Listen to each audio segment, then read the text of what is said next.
Sri Aurobindo is describing how our mind, our life, our senses, the whole inner and outer experience of this world is to be gradually transformed into a divine life and a divine working. And this requires two stages. The first, which is a shift in our view, a reviewing of the lower living in the light, force and joy of the higher reality. And the second is a remolding. The process being described for the role played by matter and our physical base in the body, as well as our life, as well as our sensational, emotional mentality and the intellect.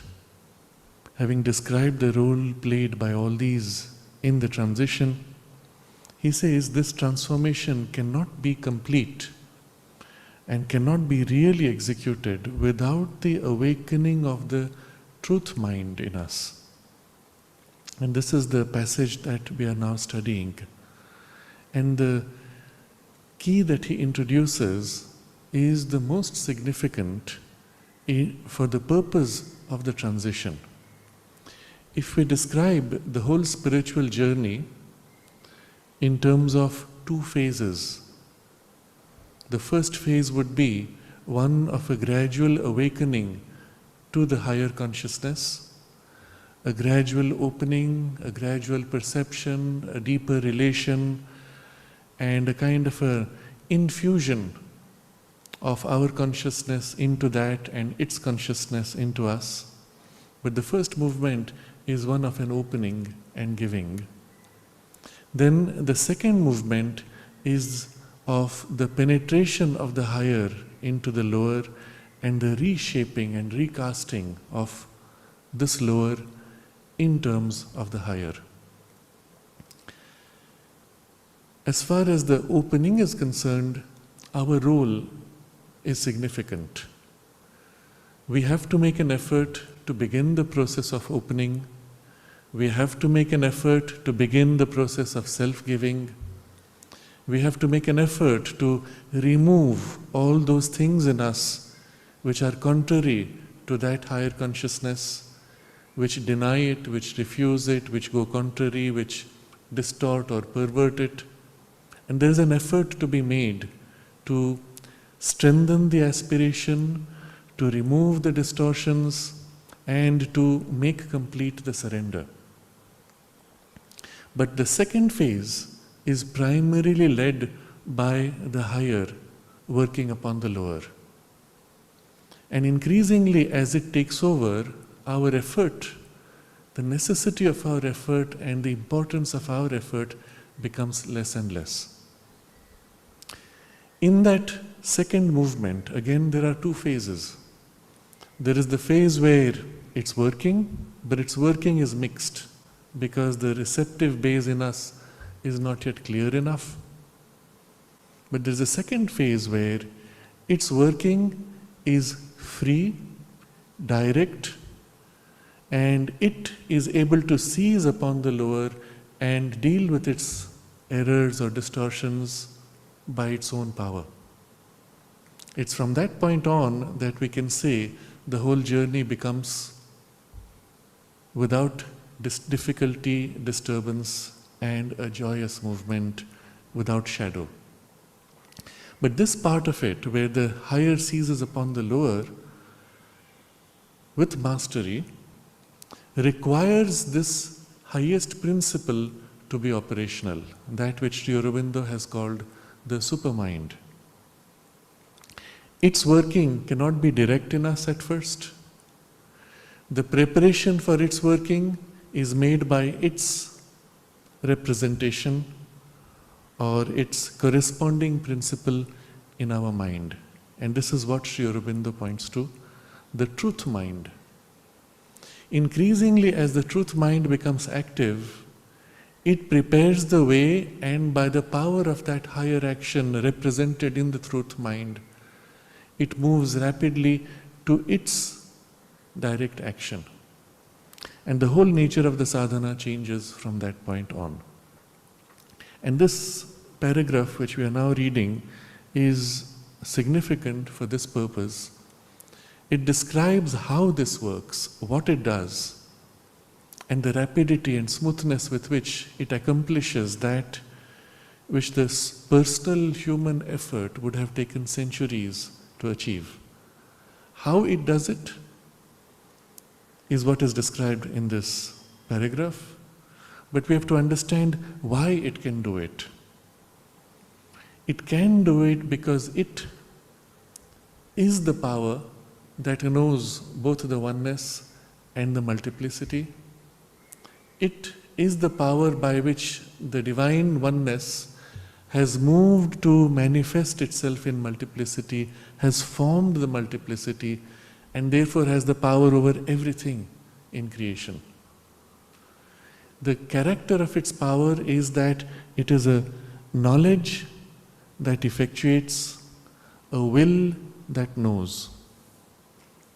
And so Sri Aurobindo says, the transformation taking place here cannot be complete or really executed without the awakening of the truth mind, which corresponds in the mental being to the supermind and is capable of receiving mentally its illuminations.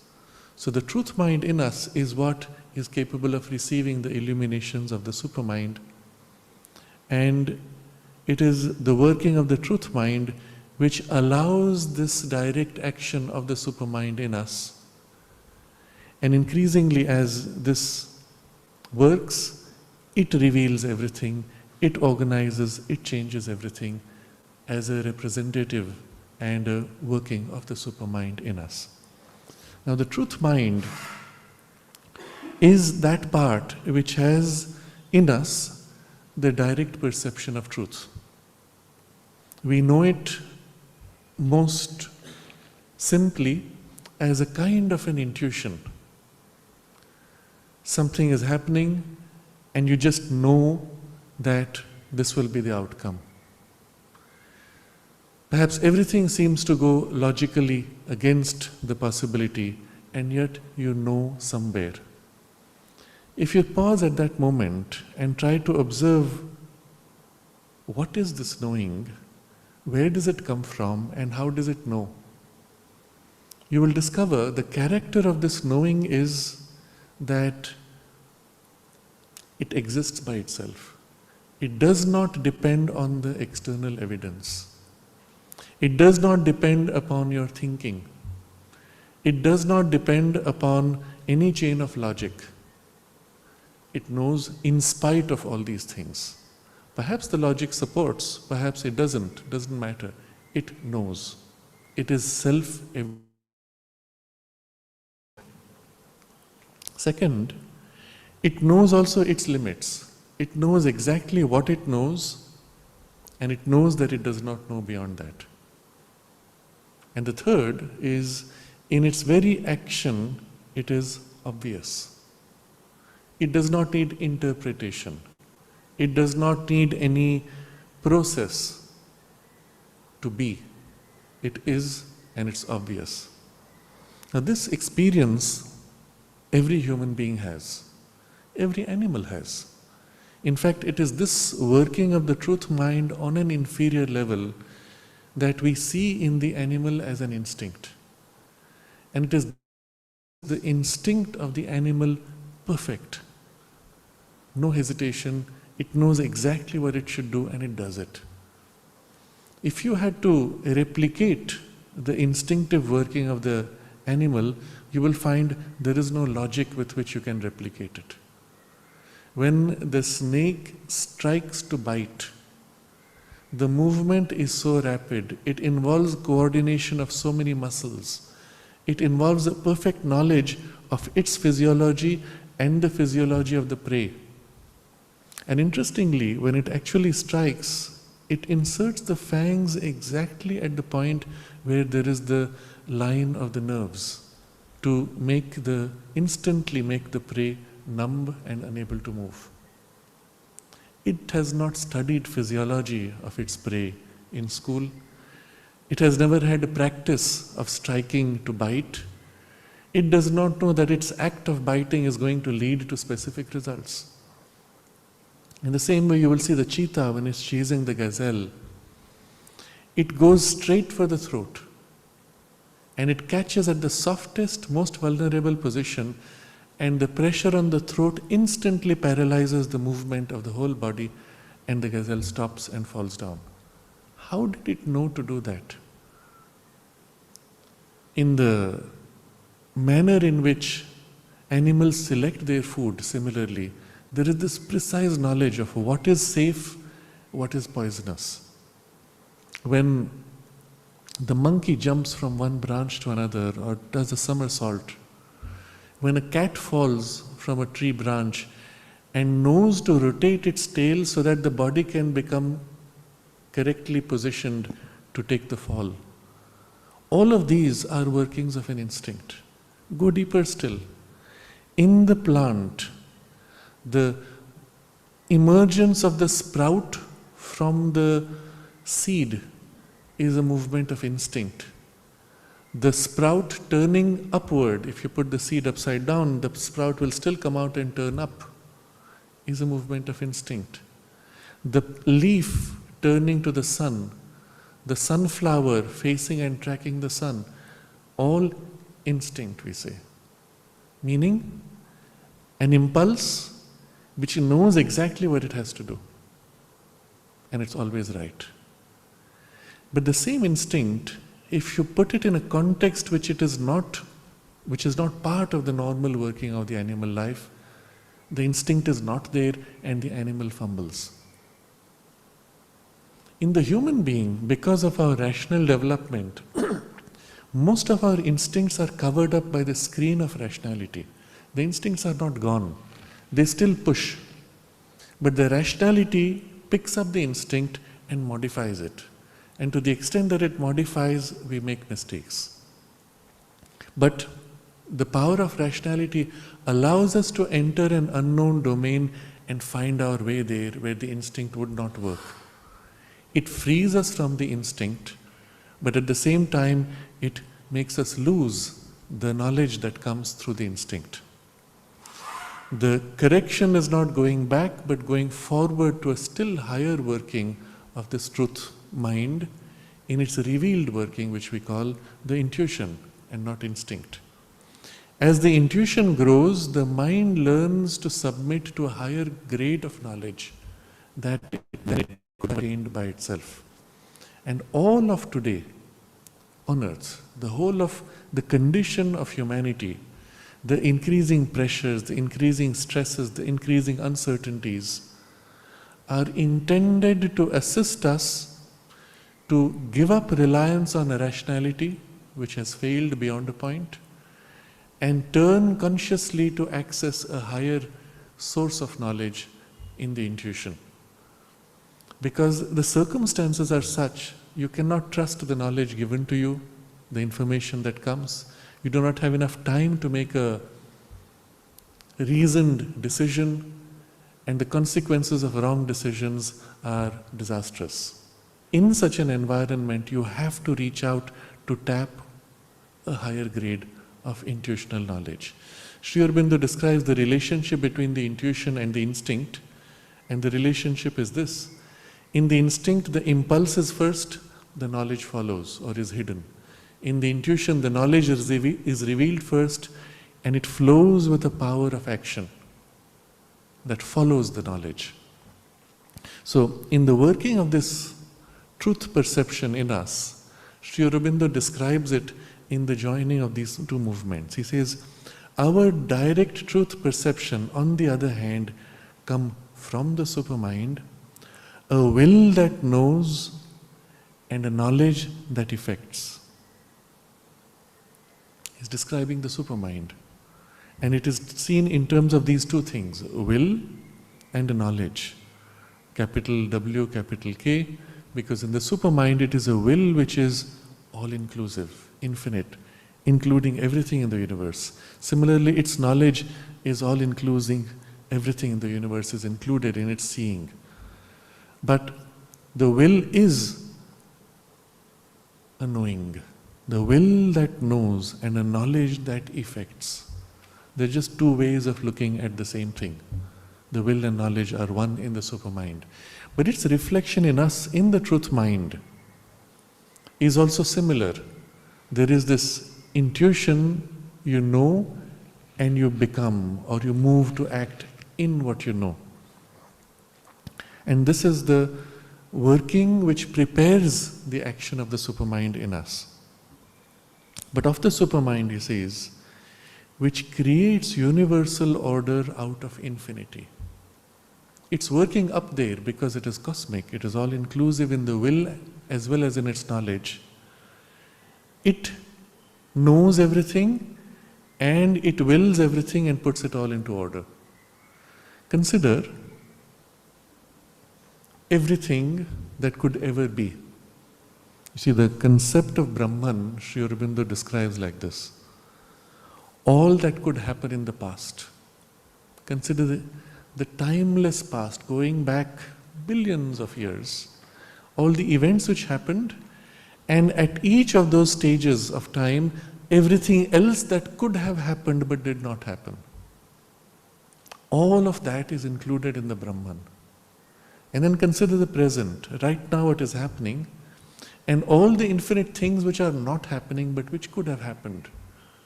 Including right now there could be, the earth could split into two, or the sky could turn green, or there could be rain, or a dragon could materialize, or anything which you can imagine as a possibility.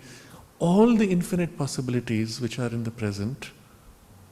And then look at the future, again, timeless, endless future, and all the possibilities which could ever happen. And put all these things together, and that's your first glimpse of Brahman.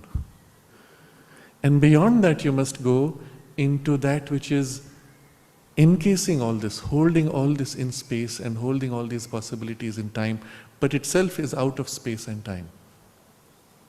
And then you get a glimpse of the larger reality of Brahman. And then all the rest which cannot yet be in the space-time, then you have the highest possibilities of the unknowable Brahman. And everything included is Brahman.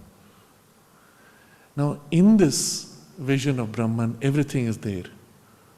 But if you put it all together in one big box and then go beyond the box itself, it's all pell-mell. It is the chaos of the Greeks. The womb from which all possibilities can come, but no order. It is the supermind which knows everything, wills everything, and arranges everything into order. And in its seeing, it is seeing not just the present, but all of the past, all of the present, and all of the future possibilities, and puts them in relation to each other. Now, for example, if we had to have a tree sprouting out from here, if it just happened out of the blue, we would say miracle. But if we sequence it, before the tree sprouts out, there's a plant. Before the plant, there's a seed. And before the seed, there's a human who comes and plants the seed and waters it. Then we would not say miracle. We would say, it's a natural process, isn't it? Someone planted a seed, watered it, and 3 months later it's a plant, and 2 years later it's a tree. No miracle. But in the arrangement of the supermind, this sequencing of these completely different things, the seed is different, the plant is different, the tree is different, the sequencing of it, which makes it seem natural, is the working of the supermind. If you think of each object at each moment, the universe at each moment to be a completely different thing in itself, it is the sequencing of these infinite things in a pattern and order which makes for cosmos, the ordered unfolding of this universe. Does that make sense? You see how what would be miraculous is nothing but the perception of order broken.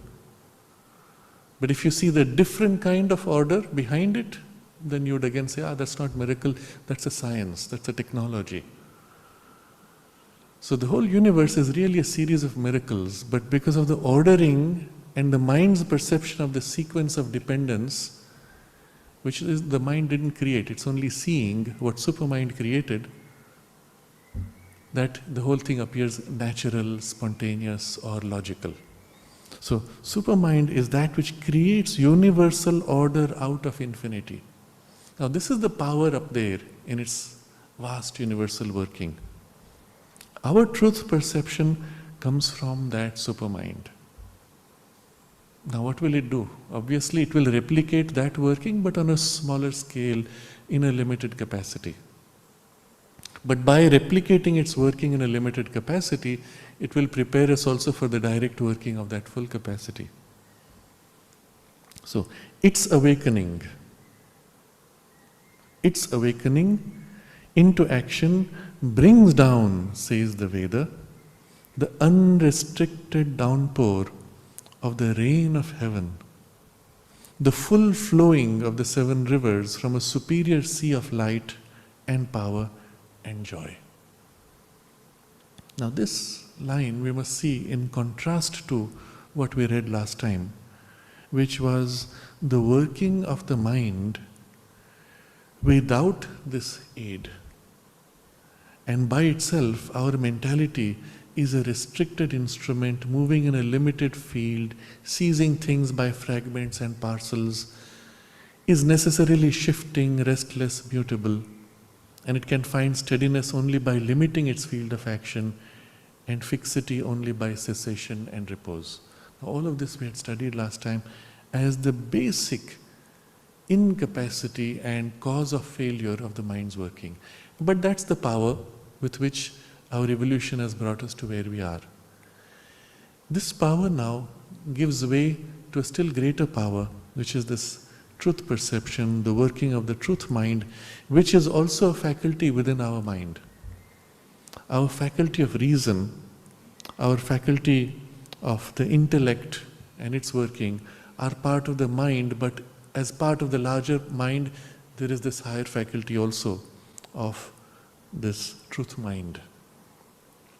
Just as in the ape we moved from the emotional mind to the intellectual mind, in the human we move from the intellectual mind to the truth mind. And increasingly as this truth mind becomes operational, this is what happens. So first he says, its awakening into action brings down, says the Veda, the unrestricted downpour of the rain of heaven. Now Sri Aurobindo is referring to the Veda because he is linking this knowledge to the most ancient of the traditions which worked on this transition. And this tells us something very important again as far as our evolution is concerned. That this effort to ascend from the intellect to the truth mind is not being done the first time. If it was being done the first time, it would be far more difficult and our success would not be guaranteed. It has been done before in the period of the Veda. Even if not by the mass of humanity, by an elite. But the elite did achieve it. And they did it not for themselves, they did it for humanity. And because they did it, the imprint of what they have done exists in humanity, exists in us. Because they have already achieved it, it's possible for us to attain to it in this lifetime. Otherwise, it would not be possible to do it so rapidly. In a sense, we may say, we have been under the influence of their work through all these ages. Sri Aurobindo explains, in fact, that the effort they had made and the work done then had already intuitivized humanity to a great extent. But there was a necessity for a relapse because the attainment there did not have a sufficient development of the intellectual base and was not integrated with the intellect. It would have meant a kind of a leap without a link, without a harmonization with the earlier stage.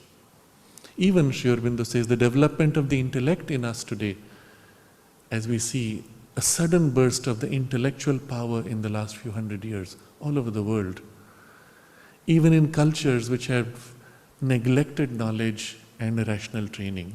Within a generation or two, they pick it up so rapidly. He says, you cannot explain this unless you accept that it has been worked upon before in another cycle of which we do not have memory. Pre-Vedic. So the intellect itself had been developed. There was a rapid development from the intellect to the intuition, but not enough integration of the two, and therefore from the intuitive we lapsed back to a slightly below intellect and a recovery of the intellect rapidly, and then again an ascent into the intuition, and thence from the intuition into the supramental. And this is the stage we are at today. Because this has been done, we are only recovering what was done, perhaps not by us consciously, but by an elite, but imprinted in us. And therefore something within us has a memory, has a sense, even a conviction, even a familiarity of that journey.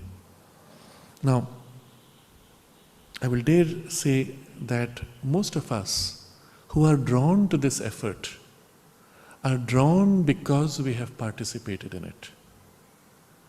If we had not participated in it, the idea would be attractive, but only for making your current thinking slightly more efficient.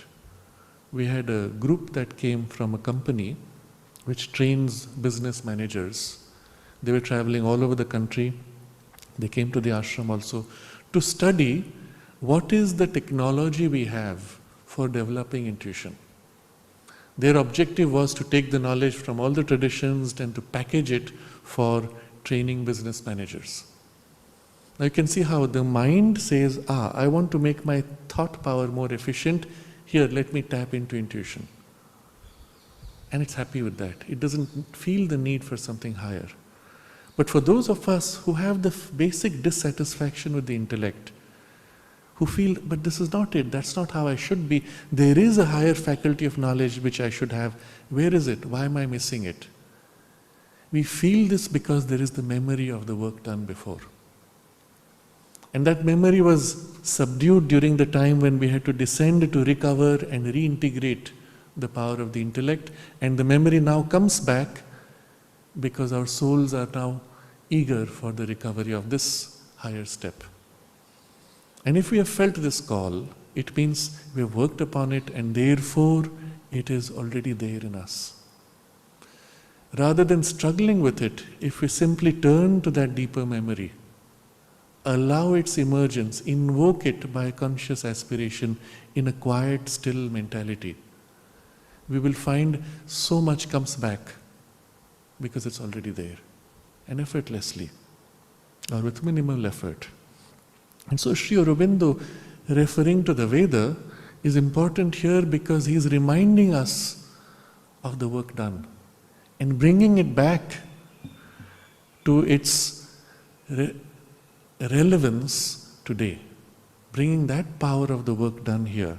And in the image of the Veda, he says, its awakening into action brings down the unrestricted downpour of the rain of heaven, the full flowing of the 7 rivers from a superior sea of light and power and joy.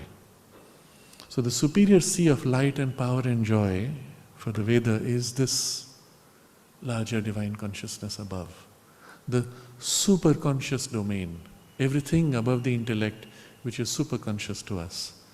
And this superior sea is contrasted with the inferior sea, which is the subconscious domain, which is also oceanic infinite, as is the upper also oceanic infinite. And our journey of the intellect is the boat going from the lower ocean to the higher ocean. But from that superior sea, what comes is the full flowing of the 7 rivers. The sea itself is a sea of light, power, and joy. Recall what he has described. The manifestation of light, force and joy of Satchitananda is what is our purpose. And it is from this Satchitananda that the 7 rivers flow, and they represent the 7 streams, the 7 powers of consciousness which were referred to earlier. So reading from Sri Aurobindo's Secret of the Veda, there is this passage which summarizes the whole thing. We won't go too much into it, but just catch the drift of it. From the highest oneness, which is the Divine Mother, from whom the whole cosmos pours out. Aditi is the infinite light, of which the divine world is a formation.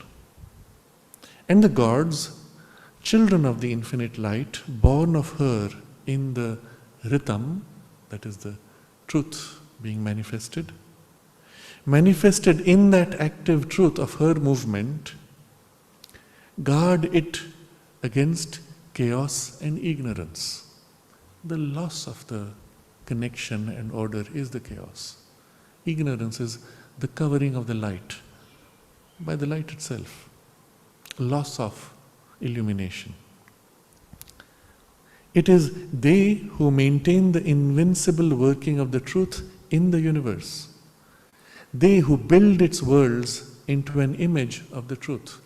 So the working of the gods is nothing but the working of bringing that light into the darkness, bringing back order out of chaos. They, bounteous givers, lose out upon man its floods, variously imaged by the mystic poets as the sevenfold solar waters, the rain of heaven, the streams of the truth, the seven mighty ones of heaven, the waters that have knowledge, the floods that, breaking through the control of Vritra the coverer, ascend and overflow the mind. All of these images are representative of the downpour of what is above into the lower. And we will see what that means from the perspective of the yoga. They, seers and revealers, make the light of the truth to arise on the darkened sky of his mentality, fill with its luminous and honey-sweet satisfaction the atmosphere of his vital existence, transform into its vastness and plenitude by the power of the sun, the earth of his physical being. Create everywhere the divine dawn. So this is the working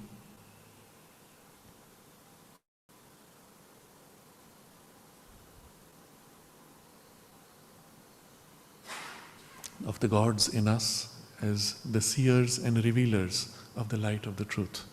Now, I read this in some detail here because you will see this imagery is what Sri Aurobindo describes in the next few sentences, but in a completely different vocabulary. This was the poetic, intuitional vision and description of what happens in our mind, what happens in our life energies, and in our physical existence. And this is exactly what he will reveal, how the truth coming forward organizes our mentality, organizes our life's working, and the physical existence. But before that, he's describing this downpour of the rain. Now, literally, in the journey of the yoga, as one begins to open to the higher, and there is the descent of things from above, one experiences it as something pouring down. One feels it and senses it as that. So you will find many letters to Sri Aurobindo of some sadhaks saying that I felt like a light rain or like a tingling sensation or something drizzling or something cool or warm spreading and filling. All of these are images or representations in our mind of something descending. The descent itself is felt from head downwards, but actually it is everywhere. It's filling from everywhere. But we experience it in these higher parts because those parts are the most receptive, because the centers of consciousness are located there. The center of the higher consciousness being above head and within head, it's here that we first experience the touch of the higher. The lower centers then follow, and so we experience a top-down descent in the physical body. Actually, everything is entering from everywhere because everything is everywhere. But the sense of the rain is this. Physically, in the working of the cosmic powers that we call the gods, they recreate the same experience in the processes of nature. So, you see how it is. The water is somehow made to rise up in a way that you do not see it as water. They are made to condense, but before they can come as a rain which purifies and nourishes, there is the lightning and there is the thunder, which is the first working of the knowledge and the will. You see, the working of knowledge will is like a twin working. Lightning and thunder is the obvious symbolism, but a more obvious symbol in our human life is the relationship between light and heat. If you take a piece of metal, let's say a wire of iron or any other metal, and pass electricity through it, what is electricity? Life force. After a while, the metal begins to heat up, and the heat grows to a point where it begins to glow. If you touch it before it glows, you will feel the burn. But after a while, the heat becomes the creator or radiator of light. You cannot have heat in sufficient quantity without light following. Or the reverse, where the sunlight falls, even on a cold day with chilly wind, where the sunlight falls on your skin, after a while your skin warms up. Light leading to heat or heat leading to light, the two can never be separated. They're always together. They're aspects of each other. In the working of the same force in nature, thunder, lightning are similarly paired. When there is lightning, there will be thunder because of the heat created by the light. Or if you have heard the thunder, then you know there is lightning, even if you don't see it. But only as the lightning and thunder action begins, that the rains follow. When there is the first revelation of the intuition, then with it comes the downpour of something of the substance of the intuition. And that, as it settles in us, purifies, nourishes. It removes the impurity, as rain does. It purifies the air and even the soil by washing it literally. But also, it brings in a vitality, a nourishment that kickstarts all the life processes in a new, fresh direction.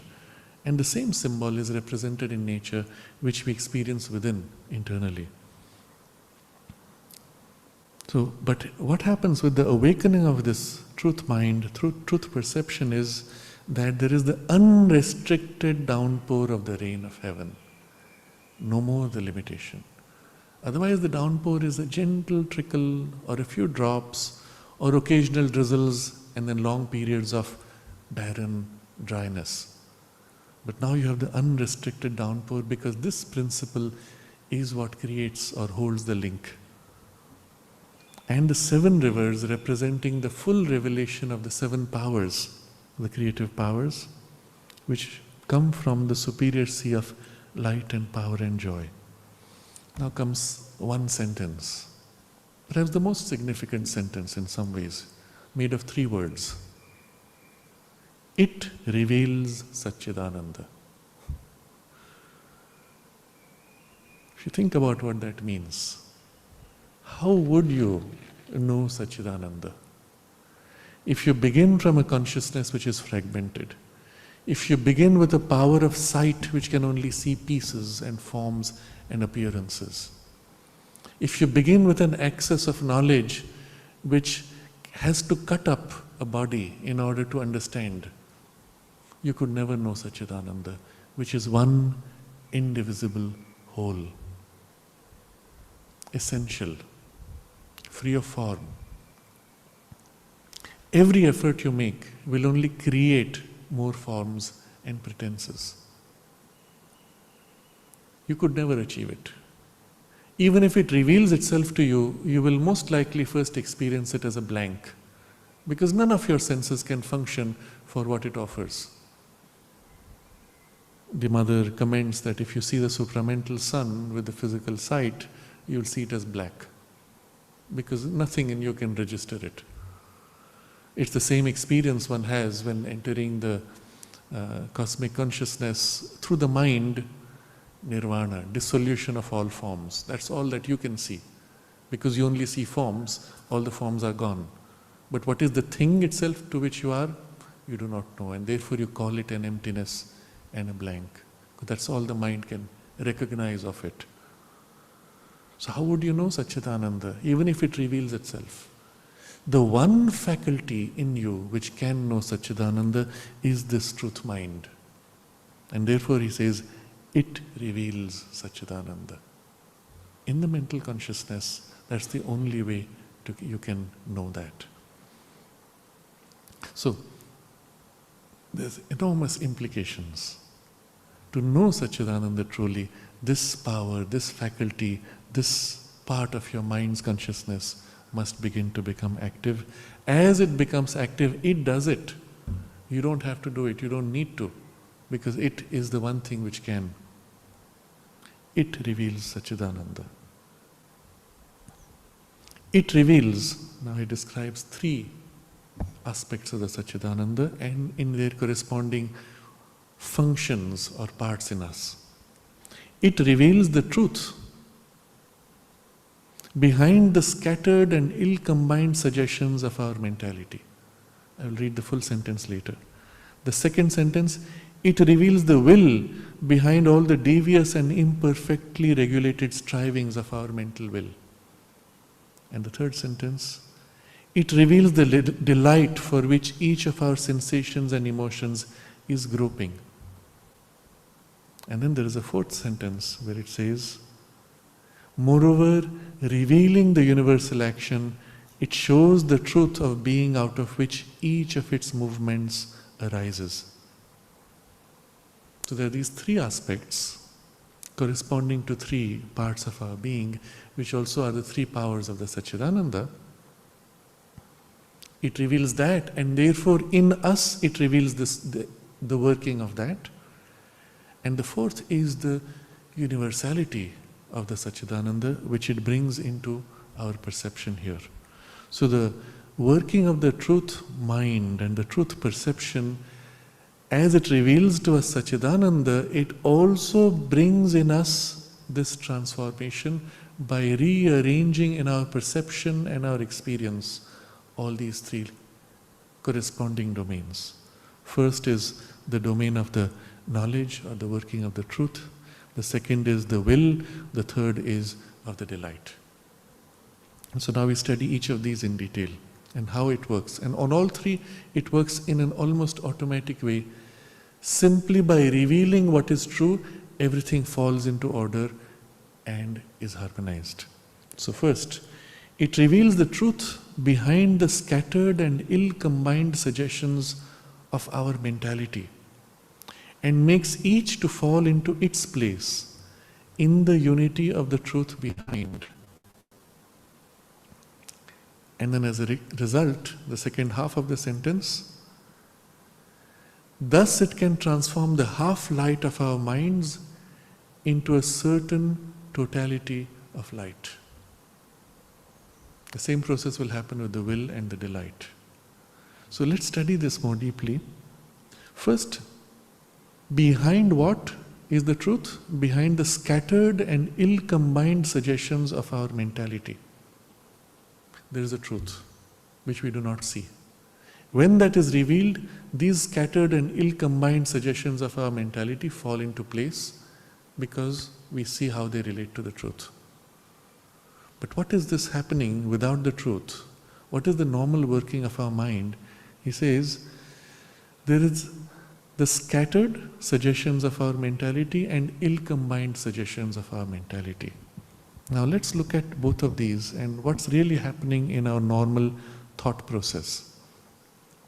You have a challenge, a problem to resolve, and you have to take a big enough problem to fully appreciate. A crisis of life, when somehow everything is wrong, everything is conflicting, everything is out of sync. What do? And you can think of a dozen different things you could do. Each would catch one aspect of the big crisis, but none of them can put it all together. What do? You don't have an answer. Take a problem in human life, in collective life, which is intractable, which has got stuck for a very long time. Let's say the economic system, or the political system, or the problem of human unification, or just a conflict between certain communities, cultures, or families. Break it up into all its components and you'll see how everything is interlocked.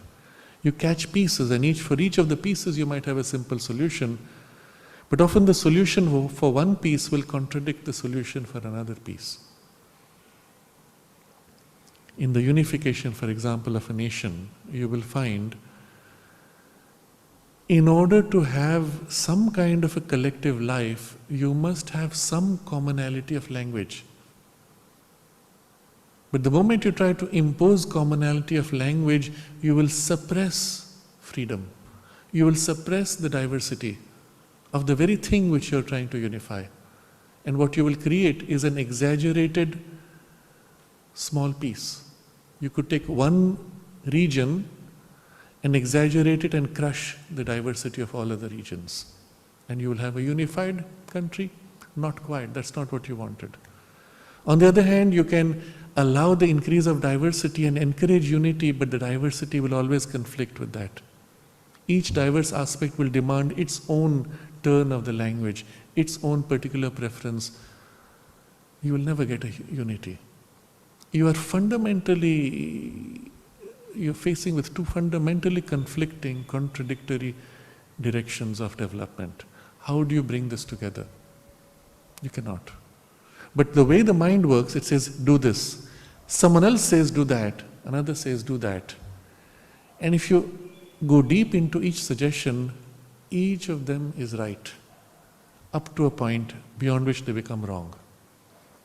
So what he's describing here is, there are suggestions in our mentality, and they're scattered, they're pieces, and there's no way to fit them together, because we do not see something which is cohesive behind, of which these are parts and pieces. So in principle, in practice, the way it works is, over time, one side succeeds for a while until its truth is exhausted, and another side then takes over for a while until its truth is exhausted, then a third side takes over until its truth is exhausted. Meanwhile, the first side has rejuvenated itself and reasserts itself now in a different way until its truth is exhausted, and you keep alternating, going through, cycling between these two different pieces of efforts. Over time, over a few centuries, you say, somehow through all of our conflicts, through all of our problems, some kind of cohesiveness and national identity has formed. Long, slow process. But if we could have seen all these different things and in their right relation, and if all of us could have aligned to their right relation, the whole thing could have been done very quickly. That's where the human conscious participation and the effort to sense and align to a higher unifying principle becomes so important. And so in the history of humanity, all of this was possible. Slow, conflict-based transitions until some higher integration comes. But now we are at that stage in humanity where all of these fundamentally different cultures, national identities, and the values they represent, all of them are coming together. And in this massive integration, the powers of the mind and the powers of the mind to destroy are also that much more great and exaggerated. If we had, let's say, another 1,000 years in hand, without the destructive issues, we would actually grow into some semblance of human unity.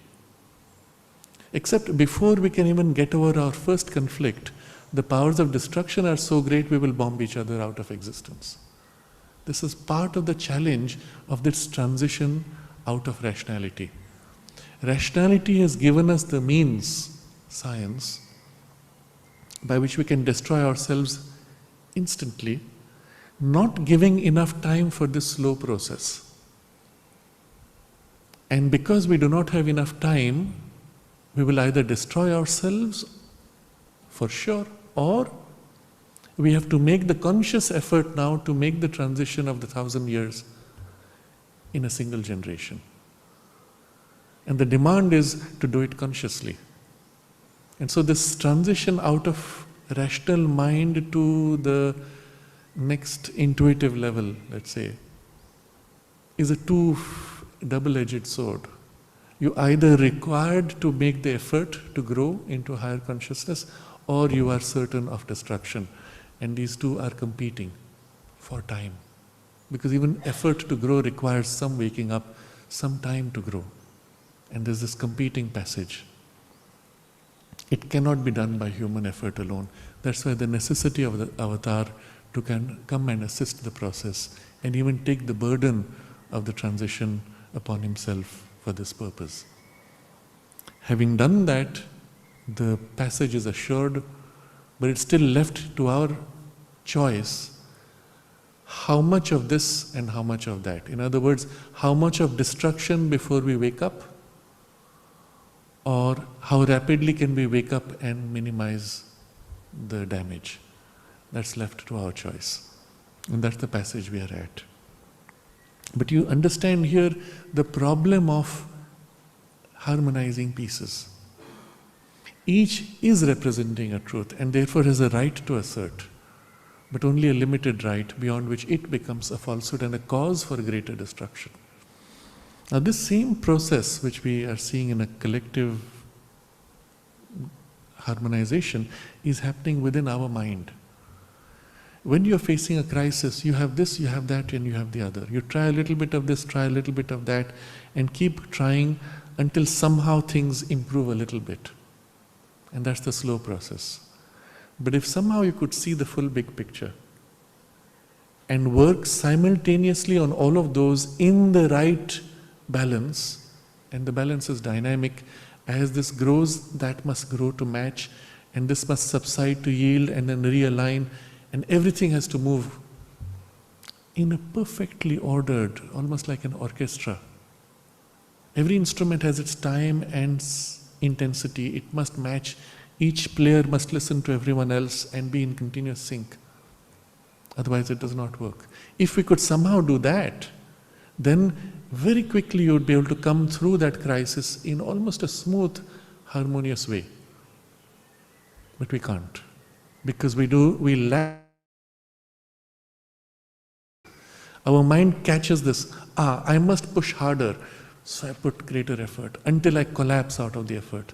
No, I need to rest, I need help, I must call for help, and I do that a little more, and I become passive with my action until I realize, no, I'm missing an opportunity, I must catch this moment, and I do something else. And I keep moving, struggling between exaggerated, unbalanced efforts.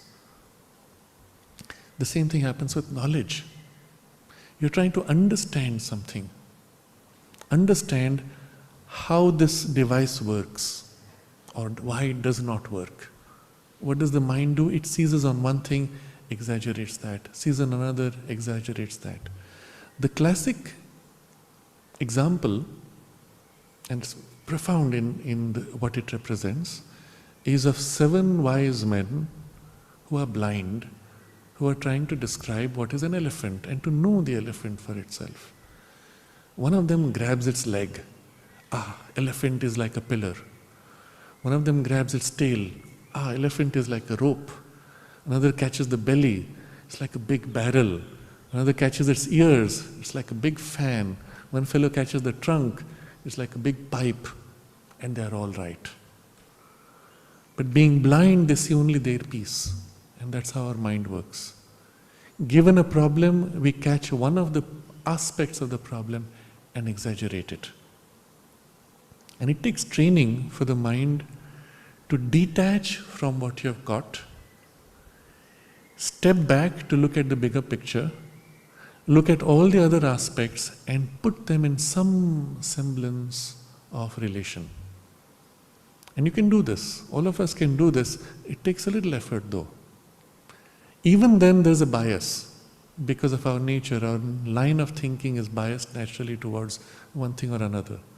This is what happens when you go to a doctor. If you go to a surgeon, No other way except to cut it up. You go to a homeopath, don't go for cutting. This is the only way. You have to rebalance your energies. You go to somebody else who's a healer, each will see from their angle and offer that as the solution. Why? Because that's the bias inherent to your nature, temperament. So even in your knowledge we have this bias. That's why we need specialists, and many specialists coming together to solve a problem completely. Because our mind is unable to specialize in multiple dimensions. And so this is what happens in us throughout our life. An aspect, one other, and another have dominated. At the end of your life journey, when you look back, you have a greater maturity because you can now see each of these different phases of your life in relation to each other. And you see the big picture better. But in practice, even if you tried to harmonize with this kind of multiple specializations, in practice, the passage of development involves a dynamic shift of the balance. When the plant is emerging first, it does not need sunlight. It doesn't have leaves. It needs to strengthen its roots. It needs the nourishment below. Then comes a phase when it's sprouting the leaves and it must direct more energies to the leaves. And at that point, it does not need too much on the roots. And there's a point where it starts flowering. And at that point, it should not put too much energy into leaves. So as it grows, there is a continuous shift between these different. And unless on some deeper level there is a unity which knows them all, you cannot have this dynamic balance. And it's the same with knowledge. In the way, for example, Mother initiated the project of Auroville. She made plans in which all the different aspects were simultaneously seen. She activated all of those at the same time. Certain things were more urgent because of the nature of the sequencing. And the first thing she said, take the lands. And people said, yes, but, and they redirected the funds for other things. Mother warned again. She said, you don't know the limits of human greed. And yes, but, and yes, but. And the same thing happened in the ashram. There were people who were asked by the mother to purchase certain houses. And for 800 rupees, they let go of the offer. And of course, now you cannot even afford it. But there was a natural sequence. She described the processes, she described the sequences, and then what more can she do? As far as human beings are concerned, the execution gets fragmented.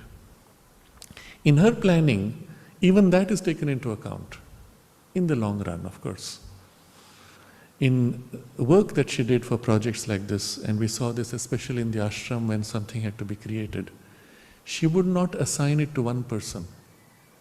She would give often certain works to 2 different people, or sometimes 3 people when it was critical, each handling the same project from a different angle. At some point they would all join. But in the act of doing it through 2 or 3 angles, she caught their priorities, their strengths. And the result was, it was a multifaceted action. And even if one failed, the other was always there, counterbalancing. But it was always a multiple action that she worked in her action. That kind of mind is for the human mind difficult to comprehend. Why is Mother putting 3 people? Isn't it a waste of resources? Isn't it duplication of work? No, she is looking at 3 different angles that they're bringing into it. So this is happening within us. There are suggestions in our mind. It's this, it's that, it's that, it's that. And they have pieces fragmented. Then the second problem is, when these fragments are there, we try to join them, we join them the wrong way. A wrong sequence, a wrong emphasis, a wrong end. It should go this way and not that way. So 2 things here. Behind the scattered suggestions and behind the ill-combined suggestions is the truth. The ill-combined is the other aspect of our problem. When we try to say, okay, 3 people have different ideas, right, let's do it this way. We forced it together. Somehow we have to satisfy the immediate requirement and we force it wrongly. when the natural rhythm might require moving from this to that in a timeline also. But that's not satisfying to everybody. Since we have to satisfy everybody, we put it this way. It doesn't work, etc. You get the idea. So first is scattered suggestions. We do not see their relation, and then the combinations are wrongly made. That's all the mentality can do, until behind that the truth, which is the full image of the right relations, is revealed. What happens next is automatically it makes each to fall into its place in the unity of the truth behind. Now it makes it to fall because, remember, it is a knowledge will. The moment something is brought into awareness, immediately it acts upon it. It makes things to fall spontaneously.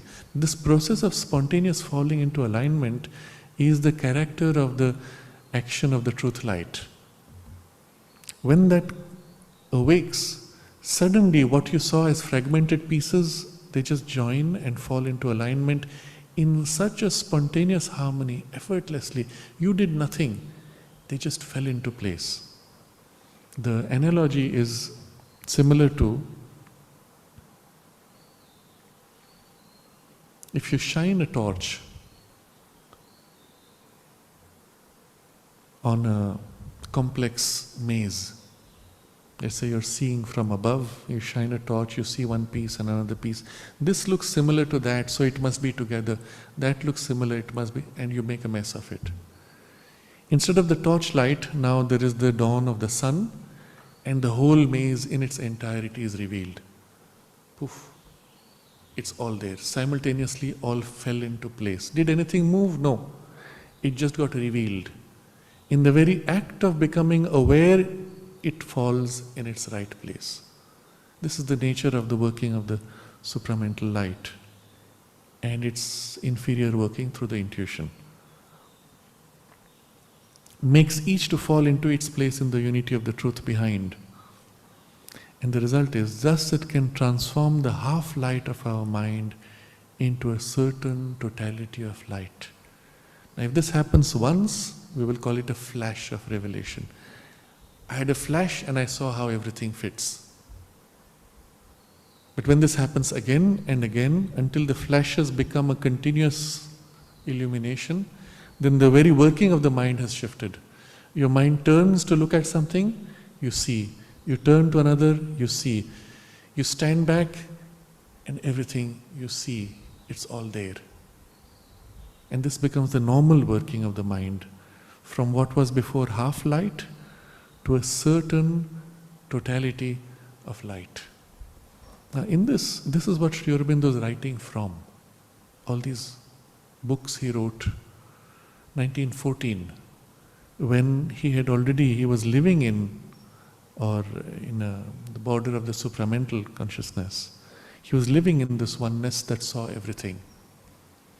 And at that point, when he started to write for the Arya, 64 pages every month, and he started with 4 books, writing 1 chapter of each in the first issue, chapter 2 of each in the second issue, and in a short while he had to do the whole text of the whole of the Arya, so it was 6 books, 1 chapter at a time. So he had asked somebody to tell him when the next articles were needed, and he would be told, all right, we need it now in the next 3 or 4 days. Sri Aurobindo would take up the typewriter, type out the next chapter of book 1, next chapter of book 2, next chapter of book 3, 4, 5, 6. No notes. No notes anywhere. And when you look at these books separately, put them together in sequence, they're perfectly structured. Nowhere at any point did he need to make a mind map. My book 1 will have so many chapters, in this sequence I will organize book 2 in this. Nothing was required. He saw the whole. Now if, as an example, if you are at the top of a mountain, and if I ask you to describe the eastern slope of the mountain and the valley below, do you need to make notes? You follow from where you are in sequence, and if I say, okay, pause now and describe western side, you describe, And next month I say, now tell me the next of the eastern side. You don't need notes because you're seeing it and you describe the next portion, right? This is the nature of the mind that sees the whole. And so he describes it as a certain totality of light. Everything is lit up and with a certainty. Everything is there, clear. And even as you describe, you know what you're skipping because of lack of time or space or priority. You know what you're skipping, and because you're seeing it, you can drop those elements as hints or suggestions by a certain turn of phrasing. And this is, you will find, so common in Sri Aurobindo's writings. A certain word, a hint, an imagery, and a suggestion. And if you explore it, it's a whole domain of knowledge which is hidden behind. Or, what he hints here, he elaborates in another text. When he is describing in the secret of the Veda certain symbols, and in the Life Divine, he will make a reference to that symbol. Or here, he just referred to the Veda and the downpour of the rain and 7 rivers. That's it. Over there, you'll find several chapters elaborating on it. And the whole thing is profoundly interconnected, interwoven. And if you have not read all of the 6 books, you will not fully appreciate the nuances of each of them. And when you actually read the 6 books like this, you're seeing the full spectrum of the knowledge. And you see it as one continuity across chapters and across books. And it's one big scene of the knowledge. But the knowledge is not flat, it's not two-dimensional, it is manifold. It's as if a hologram within holograms. So you can take a piece of it, and into that you glimpse the whole. You take a piece of that, and into that you glimpse the whole. Take a piece of that, into that you glimpse the whole. And because of the way Sri Aurobindo writes it, you can catch a piece, catch the way he handles this, catch this principle, and see how it works in other contexts. So in the very act of reading, he is reshaping your mind to begin to view things from this perspective. He is intuitivizing your mind and giving it the glimpse of the infinity. And as your mind gets used to seeing things from the perspective of infinity and from this multidimensional way, as you read now, you realize, oh yes, all of that is captured here. Or this is linking to that. And you see those links. And suddenly the same text which you first read as one logical, structured sentence now has multiple dimensions opening out to so many other things. And you begin to see the way he sees and experiences this whole knowledge. When he completed the writings in the Arya, and that's where the majority of his major works were done, he said that if I had continued writing 7 times more, for many more, I don't know what he said, 70 years or 10 years, if I had continued writing like this for so much, I would still not have exhausted 1/10 of the knowledge. But already the point he had reached, he said, was well beyond the access of most of humanity, and so he just left it at that point. But with enough hints to point to that further thing, that if you can begin to see through this reading, if you can begin to see the way he saw, then you have access to that knowledge also. It's fascinating what he has left as a gift. And the interesting thing is, his work would have been done even if he had not written all of this. Because the work was primarily done in terms of the change of consciousness. But what he has given as a gift through the writing is the bonus.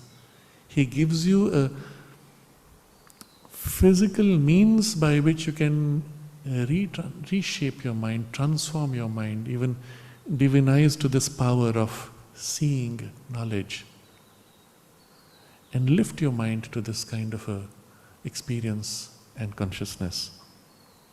So, it reveals Satchitananda.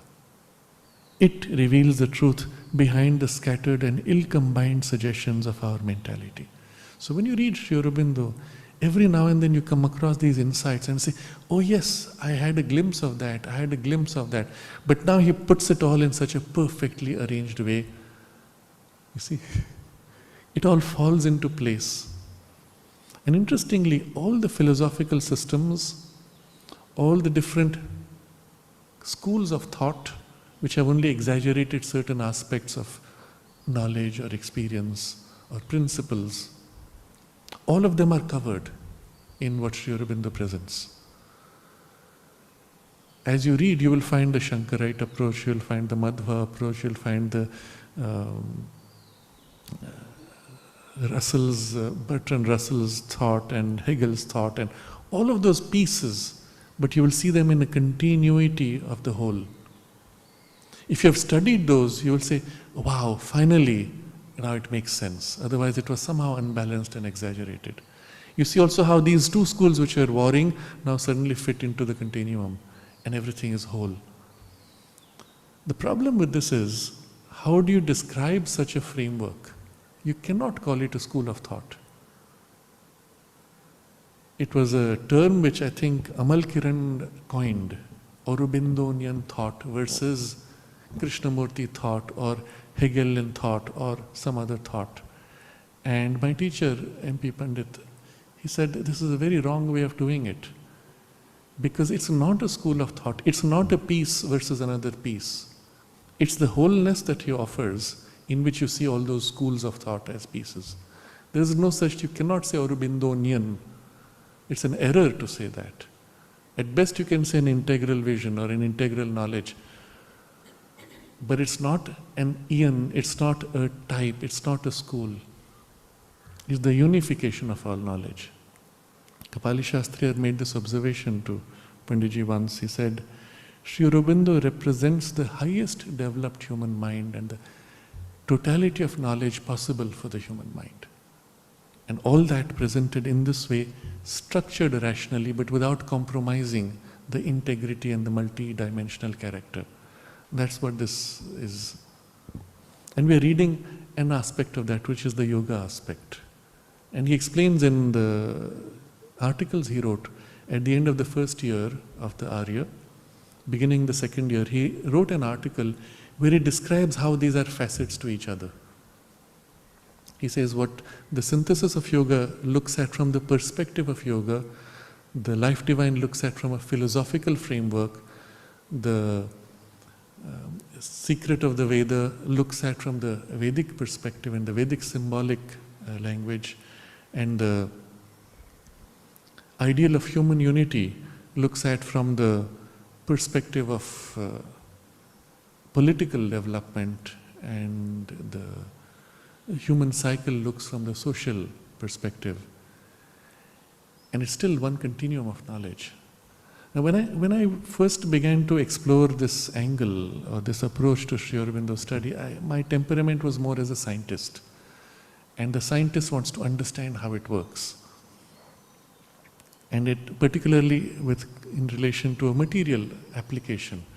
And so when I began to read, I would see these extraordinary connections, because what he's describing in the working of the human mind, let's say, or the human nature, I would see directly its application in artificial intelligence.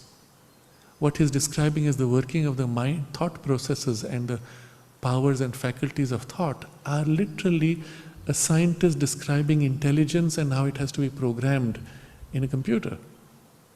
It's that accurate as a description and that practical in its application. And as I was exploring further, I saw the applications in physics, the applications in chemistry. And of course, in human psychology, what he describes there have such deep implications in terms of how human mind can be trained or developed, but also subserved to positively for education or negatively for a group think or programming human minds, which is being done in a large scale today. And to understand all that and to see it, it's sort of such a fascinating experience.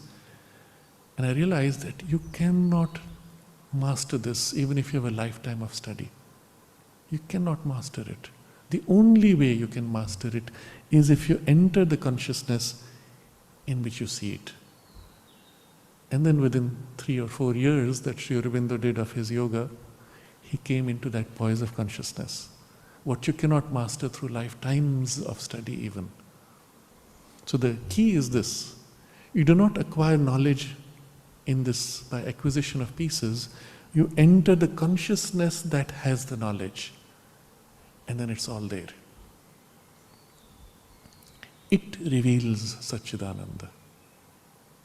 It reveals the truth behind the scattered and ill-combined suggestions of our mentality and makes each to fall into its place in the unity of the truth behind.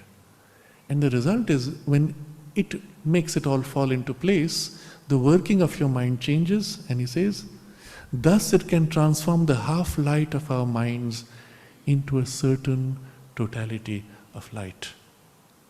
And your mind is different. The consciousness of its working, the principle on which it operates, is fundamentally changed. And if this happens to the mind, what happens to the will and our power of action? It reveals the will behind all the devious and imperfectly regulated strivings of our mental will and emotional wishes and vital effort, and makes each to fall into its place in the unity of the luminous will behind. Thus it can transform the half-obscure struggle of our life and mind into a certain totality of ordered force. Now the same principle in our impulse to action, and he covers 3 levels of that impulse. There is the mental will that says, I want, need, will act, do this. And there's an emotional wish, I want, yearning, seeking and pushing to act and exercise, which is of a completely different grade of the quality of consciousness of the will. And then the vital effort is the energy that you put into something. Now, these are 3 levels of the working of what is really one essential will. Except we do not see that luminous will and its unity behind. It reflects in these 3 levels, and in each it pushes in different directions. Now, if you look at how that works at the young age, at the age of a child who is still largely living by instinct, in the child there is the essential instinct to somehow push and pull his arms and legs. So you're in the cradle and the child moves different ways. And if you do not allow that, the muscles will never develop. If you have somehow suppressed it, sometimes they do that. They bind the child so that he may just sleep and not create a nuisance, not walk away. They just wrap him up. Well, you're preventing the natural development of the muscles. And later when he tries to walk, they're not strong enough. And he has to go through extra struggle. If you allow this process, there is this intelligence of the will in the muscular nervous system, nothing of the mind involved. Just the life force, vital effort, preparing for something else, for the next stage. And at that time it's preparing for the stage after, and so on. And then in the emotions, when the child feels his desire, I want this toy, I want to experiment, I take a pen, I take a paper, I start doing things. There's an emotional impulse that is driving. It craves for security, it craves for certain things, it craves for certain quality of experience. And again, if you deny that, you're preventing a natural outflowering. And then when the mind kicks in similarly, it gets much more complex. Because the mind is essentially self-deceptive. It's moved out of the instinct, it's capable of things, and that's why he uses this word, devious strivings of our mental will and emotional wishes and vital effort. Because especially at the level of the mind, things are concealed behind layers. I'll share with you an interesting observation, and this is something which eventually we all come to realize within ourselves. I was very proud of the fact that whatever my internal honesty of my behavior or thought, etc., for a long time, And I had said I would never tell a lie. I'd done that mistake. I regretted it. I said, I'll never tell a lie. And so I was pretty proud of that. Until one day I discovered, in a certain situation, I had ended up doing something which I didn't want to do, and by a means that I had deceived myself for. And it was such a shattering experience. I said, wow, how could I have done this? It was a huge deception of myself. What was it? And I realized there was a desire and a need and a greed of some kind which the mind was refusing to allow, and so it had warped its way around and then imposed itself. And now the mind was caught. And I suddenly realized there's a whole other part to be integrated and so on.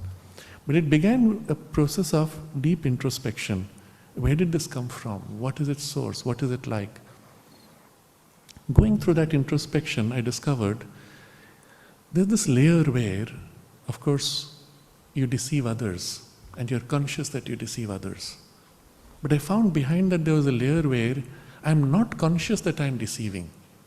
Because in order to effectively deceive somebody, you have to be pretentious enough that you are convinced of the truth that you say. If you do it long enough, of course, you end up convincing yourself.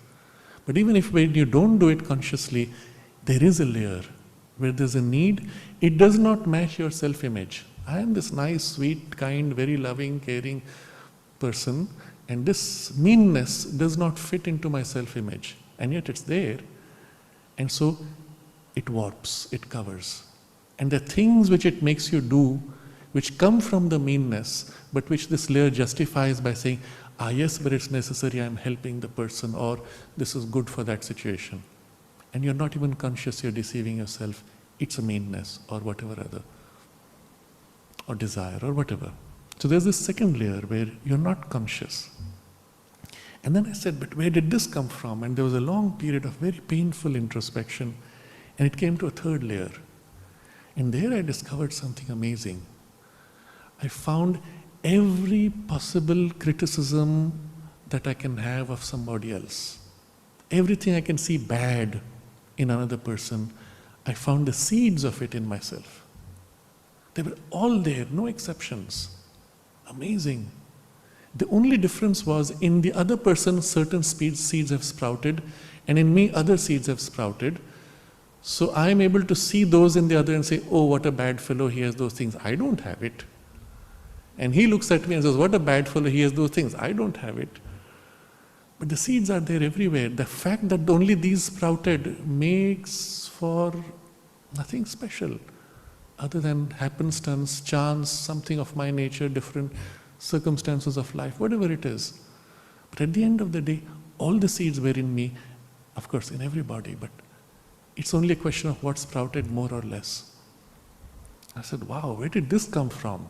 And so there was the last layer of further introspection, the most painful, because it meant accepting that within me is everything, all the nastiness. Of course, the whole effort was looking for the source of this nastiness and distortion. The error of this introspection was it didn't see the goodness. It focused on the distortions, but still. And so there was this last painful thing. It was so painful, literally, physically painful. My body was shaking from this, facing this. And this last layer that opened up was almost like opening a septic tank. Filth, stench, everything dark, dense, perverse, rotten. And this, I realized, is the substance of human nature. It's the base we have inherited in our emergence out of matter and the tissue of the human life, body, animal systems, and everything which evolution has built up from. And that's the substance upon which and out of which it has to build something beautiful. Literally, as an image, you may say, manure out of which eventually the flower will grow. But the substance is rotten, it's dark, it's putrid. And I stopped there. I said, I give up. This is to be transformed, this is to be divinized beyond my capacity. Now, Mother, only you can do this. I give up. It was interesting. It changed the whole balance and the whole nature of the journey. But what was important was after that I said, I can never again criticize another person. Because I've seen it all within me. As long as I was deceiving myself, I could say, that fellow is bad, this is wrong, I am greater. Because nothing, it's all there. And in everybody. And the only relationship one could have is of compassion. We're all in it together. The only difference is in you, those things sprouted, in me, these things sprouted. Well, we have to all get on with it. Help each other. A kind of a compassionate understanding. And even if I have to point out something, it's done out of compassion and no more in any sense of superiority or inferiority or greatness. It changed the whole thing. But why I'm describing this, I saw in that whole experience the complex layers of self-deception in the impulses that act in us. On the surface, in the part where I'm conscious, I may think I'm helping so and so as I help to do something. Even somebody, my colleague, doing homework and I help him out. And within me there's this part which is kicking up saying, I am so great, I am superior, he will be dependent on me, he owes me now, next time I need help, he will help me. Another part which is, oh yeah, I am so great, look, the others are noticing how I am teaching, how I am helping, and then all kinds of complex things are happening behind, motives which you're not conscious of, which are part of the substance of human nature. They're just doing their thing. It's like a little machine going on doing its thing. And there's nothing to blame, there's nothing to criticize, that's how it works. That's human nature. But all these impulses are working and they're devious. They go like this.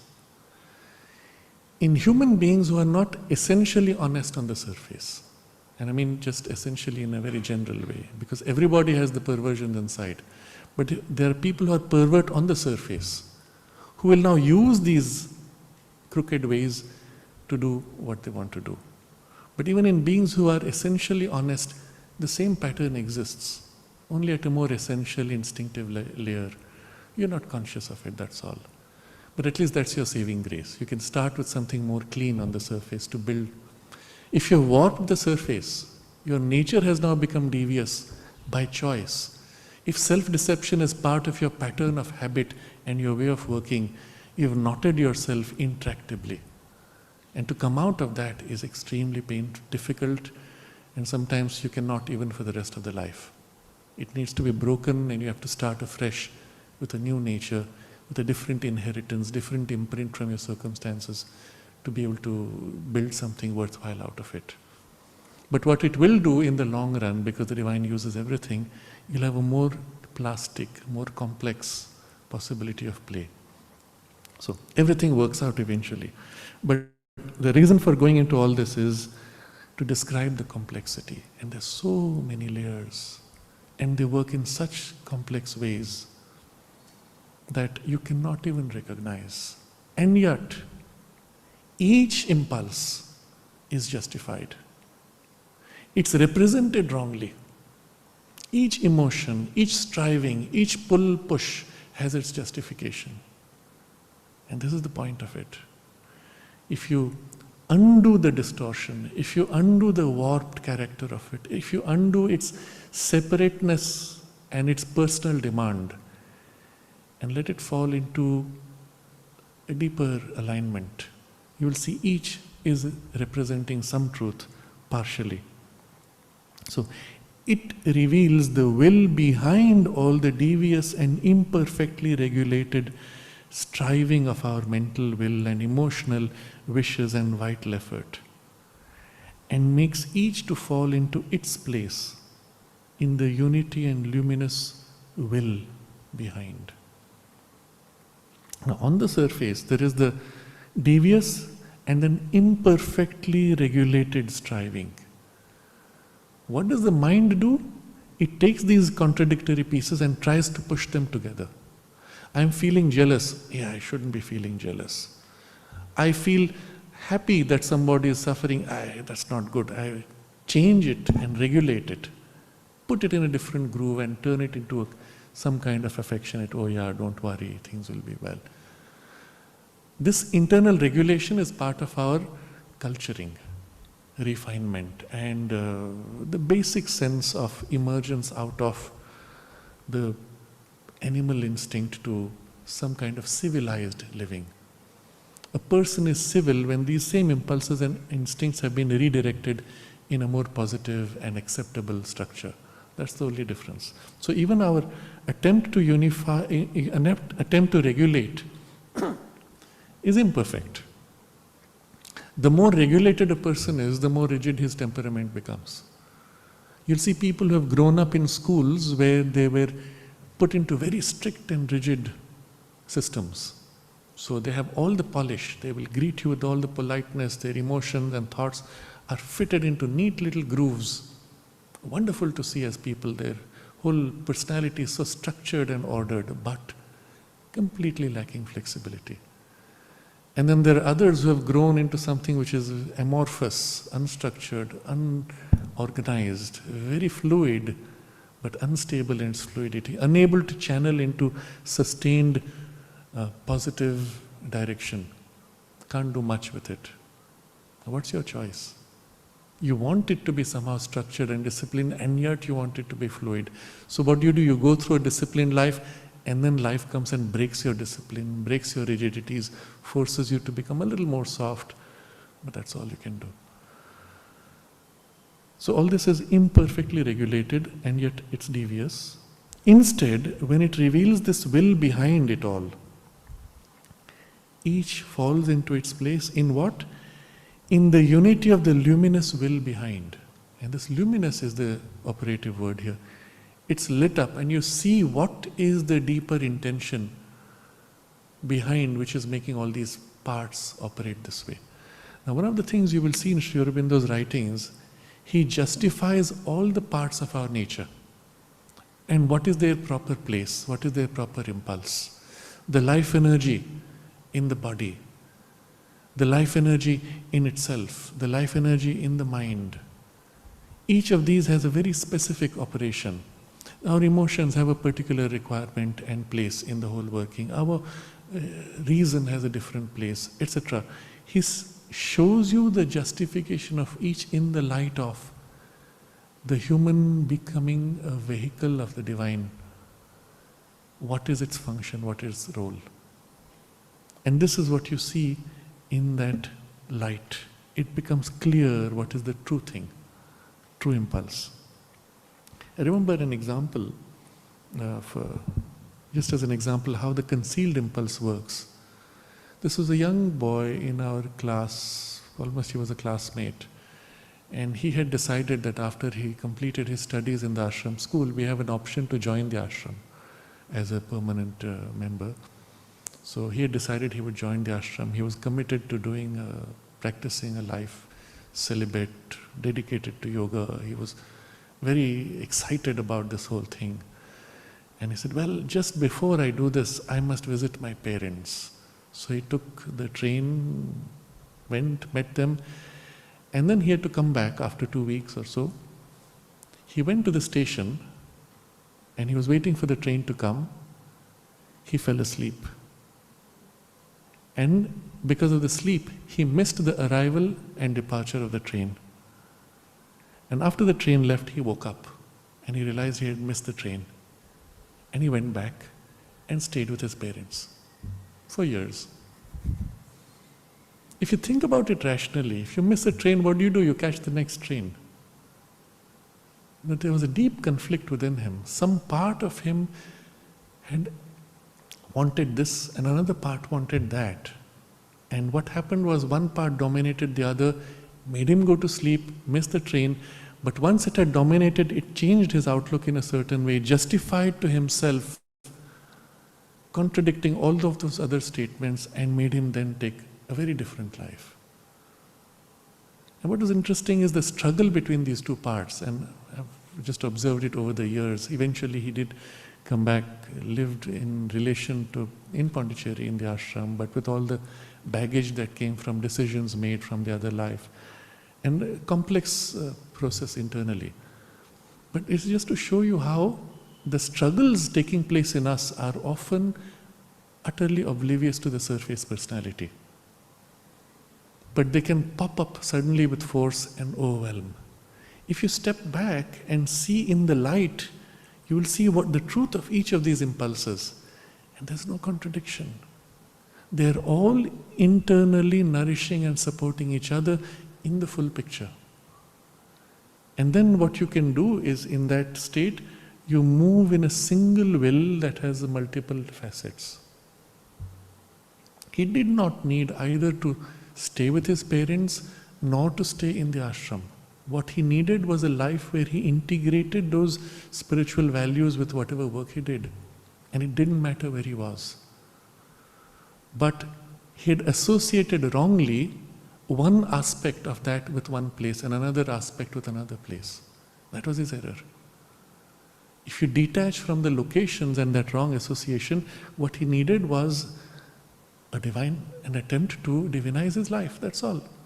A yogic life, and you can do that wherever he is, in whatever context. Whether he has a family or whether he remains celibate is irrelevant to that purpose. Whether with parents or in the ashram is irrelevant to that purpose.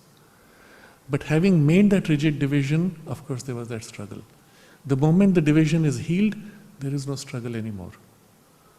Rather, life may throw you in the middle of the Sahara Desert. Well, you continue your process of living your spiritual life in whatever form it is that is given to you.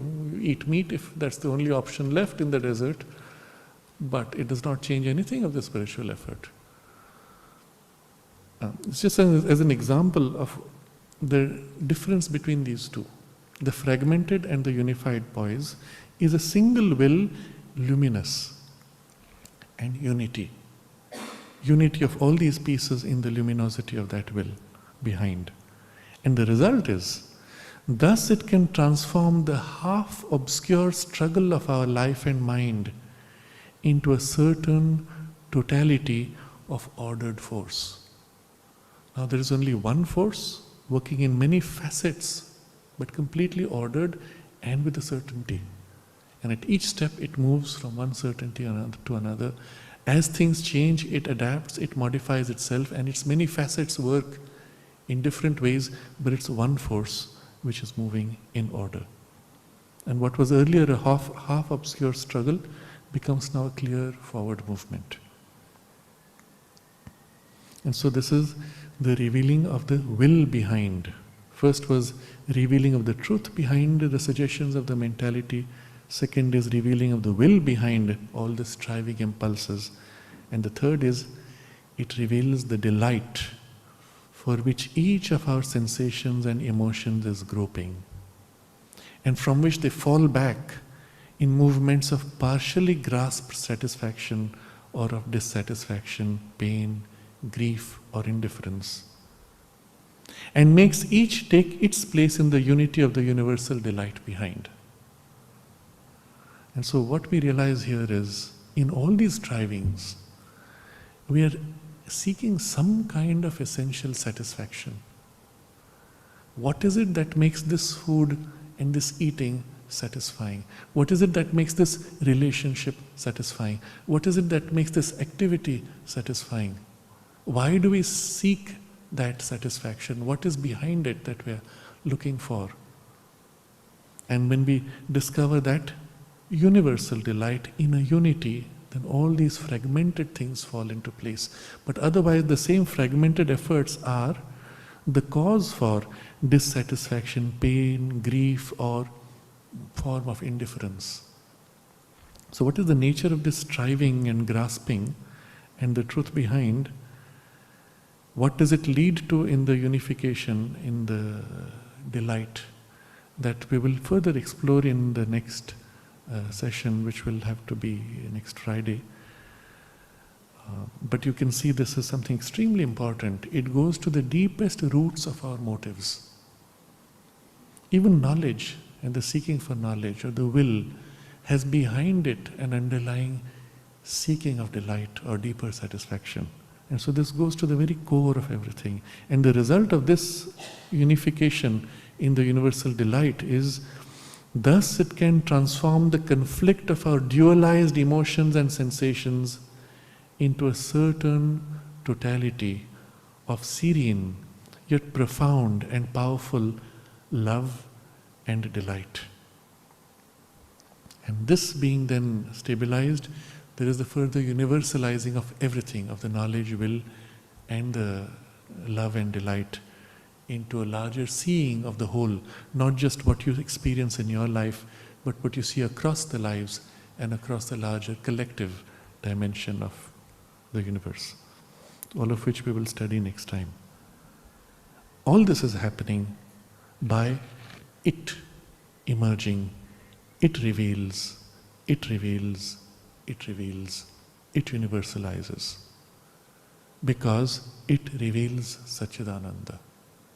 And in revealing Satchitananda, these things within us are then glimpsed, which are the underlying truth, will, delight behind, which make possible all this, of which these are all fragments, broken up, distorted and darkened pieces. So this transition is light and everything falls into place. And you see, this corresponds to what we were saying in the beginning of the third stage of the action from above, taking on and seizing and reshaping. And it happens spontaneously as a direct result of its emergence in us. Now, if this is its direct working, this is also its indirect working, only slower, less obvious. Let's see what that means. The moment you become conscious of some sense of the divine presence within you, the moment that sense of presence turns into a contact, this effect begins, all that we have read. It begins to happen. Not rapidly, not so obviously, but it's begun to happen. Automatically you discover in your life, somehow now you begin to see things differently. The same things which earlier you saw as problems and conflicts, they fall into place differently. The same impulses within you which you were struggling with, now they tend to somehow align more easily. The things which earlier you struggled to accept, now you find it interesting somehow. It becomes easier or more joyous. I don't know how it happened, but it just happened. And it happened because of this.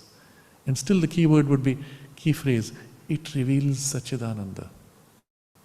Only now not directly, but through some layers of indirection. Just that one act of becoming conscious of the divine presence, to whatever degree, begins this process. Only it's slower, less obvious. As that contact grows, it's faster, more obvious. When the truth mind begins to become awake, it happens rapidly and obviously. See the whole thing as a continuum, not as something to happen later in the future. It's happening now when you align yourself to it. And it happens often in life. We get into a crisis, we have tried everything and suddenly we realize, nothing is working, I'm doing it wrong. Stop and let go. Reconnect. You realized in your efforts, you lost the connection. Now you reconnect, deepen the connection, and once stabilized, settled more deeply, you review the whole effort. And now flow from a different poise. And again, things become quite different.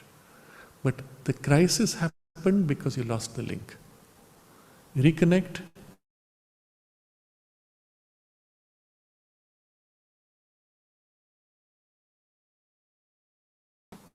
Effort to link, to become conscious, to whatever degree, to whatever depth, to whatever height. One link, and this process is inevitable because this is the very essence of evolution. It's only a question of stage or degree. So we pause here and we can take up any comments, questions.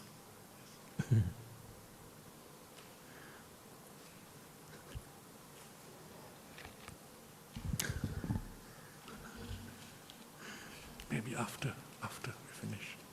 I'll sit with you.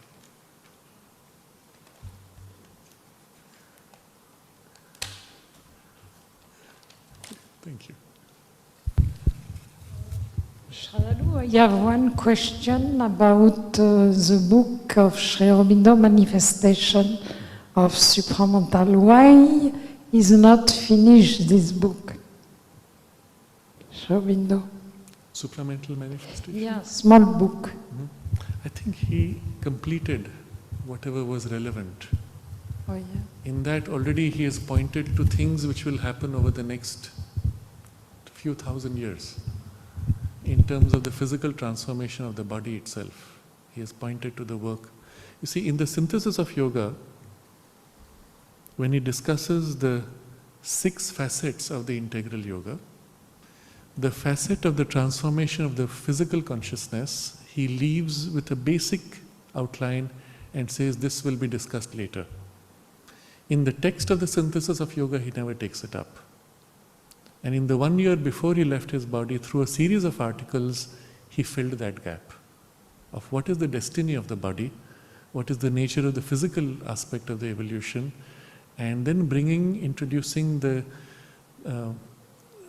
key for the whole transition, for divinization of life, in what he has called the mind of light, which was not present as an evolutionary power before, which he brought into the earth consciousness, developed it inside the human being and established it in the human, which would make possible a basic divinization of the mentality even before its full transformation by the supramental. And it's perfectly along the line of what we are reading now. The truth mind is the link point, is the basis for this mind of light that he spoke of. But sufficiently developed in us, even while we are in a mental consciousness, we can begin to live the divine life on earth. And so that makes it within our reach in the lifetime. And also it's very interesting when you tell about when you read many books. Maybe 1 year I do like that through my research. I understand today what you explain. I tell my God, why are you reading? But I find everything. Yes. And I wrote and I... Right. Thank you. In fact, one of the ways you could do, those who are interested in this kind of a full spectrum experience, is to read the way he wrote it in the Arya. Because the way he wrote one chapter at a time, he defines terms and concepts as he goes along. So if you read just one book, you have defined the terms and concepts in that book, but the other terms there defined in other books, which are referred to here later on, but you do not know what they fully mean until you have read that book. So your first reading was partial. If you read parallelly, as the way he wrote, take the volume of the Arya and read literally. You'll find all those terms defined and he's building his vocabulary and you're reading in this broad spectrum, layer by layer, and it's a very different experience. Yes.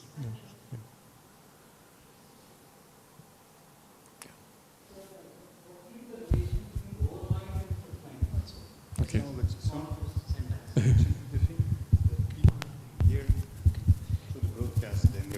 Okay. So what will be the relation between overmind, he also comes to that, and the truth mind, which he is speaking So the truth mind is the part, the representation of the supramental consciousness in the working of the mind. And it is not in one level alone, it has its representation on many levels. Its first obvious representation is in what we call the intuitive consciousness. And if you look at the hierarchy of planes that Sri Aurobindo names, it is the intuitive mind. So above our rational mind, above the intellect, there is the part of the consciousness that sees without needing to think, and this layer he calls the illumined mind. And then above that is the part where the observer and the observed are no more separate. You are one with what you see and know, and that's the intuitional consciousness. This he calls the ray of the supermind. It's the one first step where you can have truth without error. Anything below you can make error, but this you can get without error, though it is limited truth. From there, the intuition widening into universality is what he calls overmind. At that point, you have already a character of the supermind, but it's biased, essentially biased of its perspective. And then you have to transcend that into one which is at all-inclusive from all sides. The overmental, embraced from all sides, becomes the supramental. But the point being for us, practically there is a progression. And the first link is with the intuitional mind. And if you, for our practice, rather than thinking of truth mind in terms of its highest possibility, we can think of it in terms of what is first accessible to us in the intuition itself. And you prepare your mind to open to the intuition, knowing that it is the ray through which you will access the full sun eventually.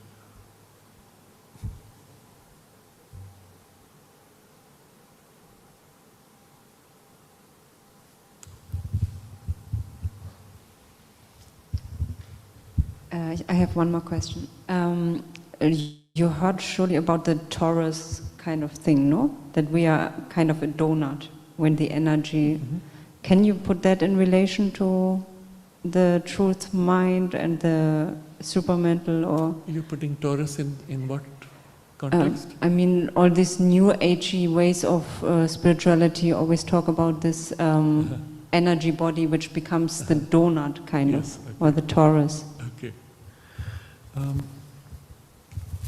At the level of flow and form, which is the character of life force,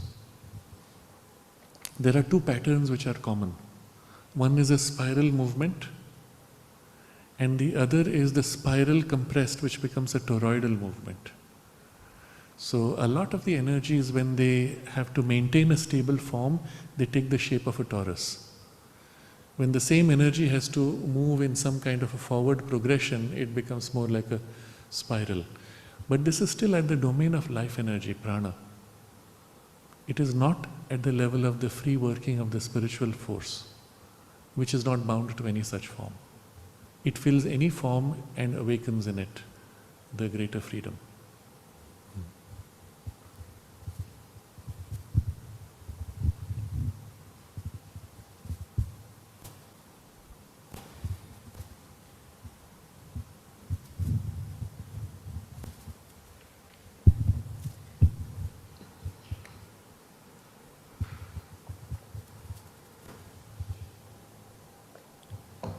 Shraddhaji, I have a question. Like during Chandanagur period, Sri Aurobindo was experiencing that Ila, that four female energy.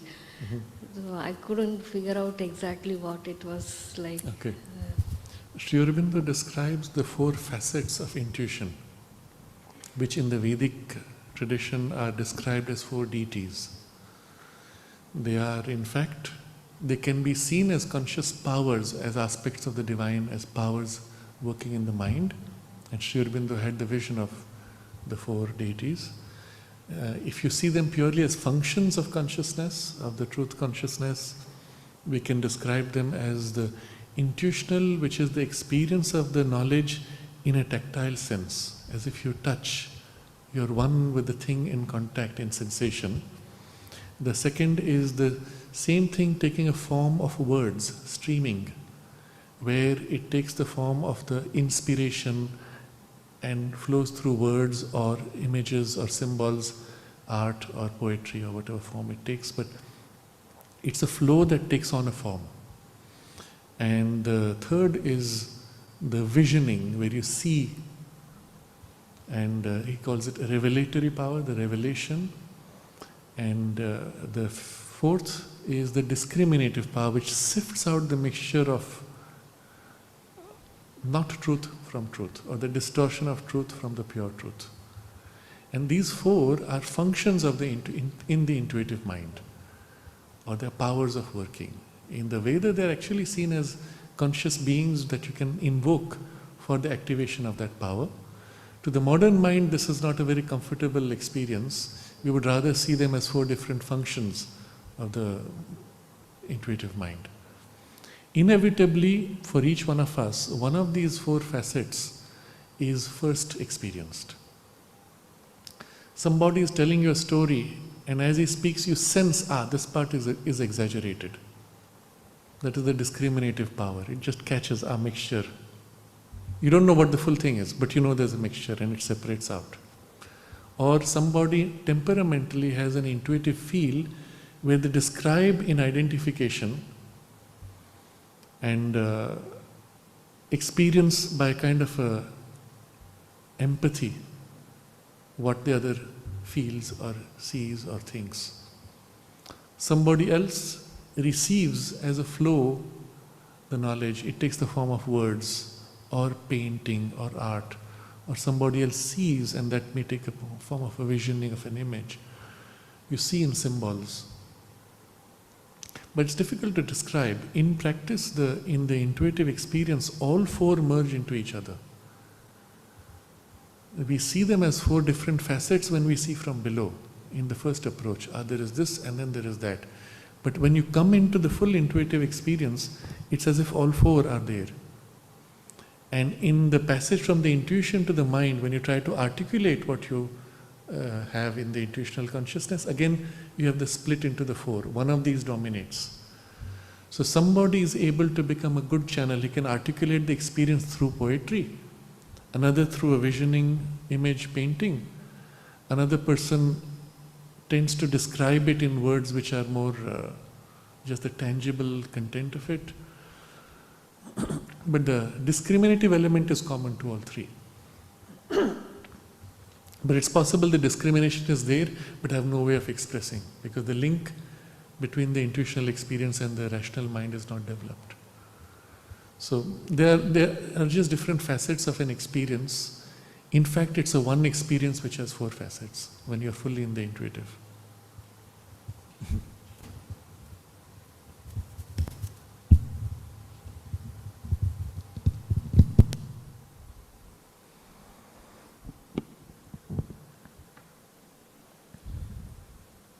The thing which I am always highlighting in the study of these things is the continuum.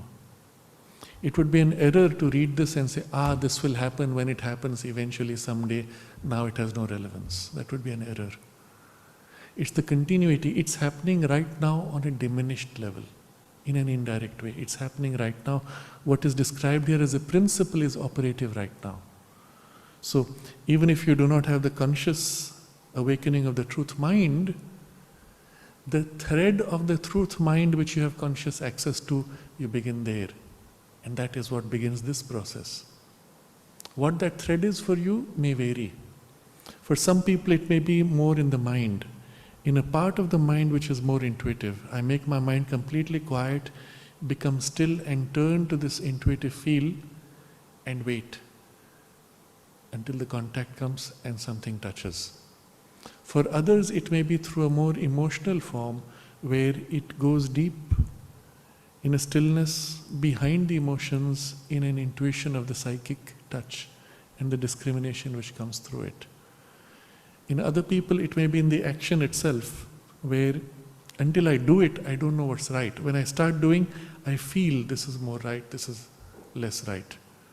And the intuition comes in the tangible contact of the physical body itself in the midst of the action. Any of these three, or a mix of these, may be our starting point.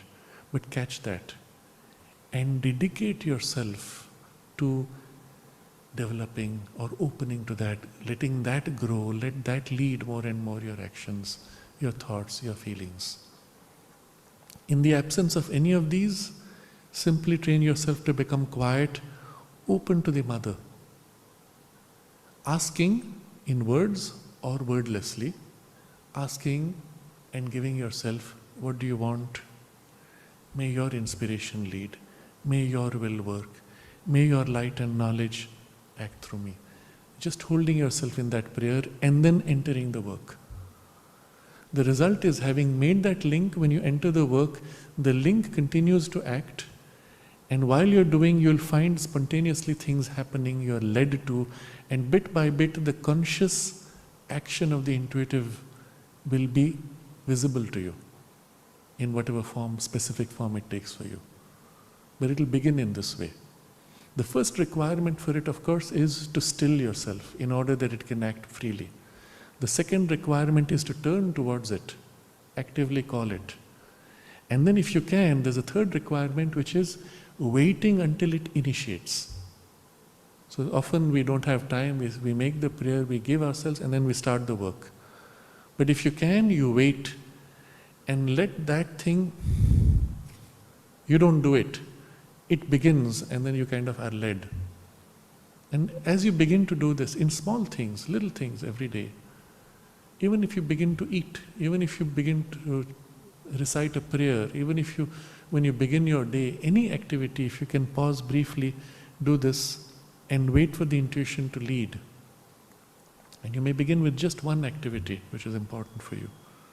You'll find within a few days you begin to discriminate when it happens and when it's mixed. And bit by bit it becomes clearer and clearer. The discriminative power grows, and then the form of it takes one of these other three: intuition, inspiration, or revelation. And when we have opened ourselves willingly, lovingly to the Divine Mother, this happens inevitably. There's absolutely no doubt. It happens, and it happens rapidly.